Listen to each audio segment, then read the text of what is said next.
Ramai ingat ujian psikometrik PTD ni sekadar jawab ikut logik. Tapi sebenarnya, ramai gagal sebab tak faham strategi jawab soalan.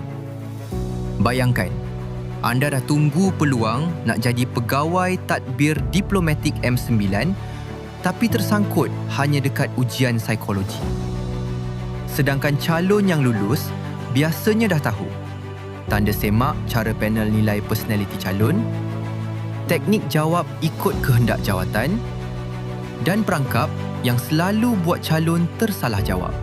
Rujukan psikometrik PTD ni dah bantu ribuan calon lepas tapisan sejak tahun 2009. Dalam rujukan ni ada contoh soalan psikometrik, teknik jawab berstrategi, format terkini penilaian psikologi dan latihan persediaan khas PTD.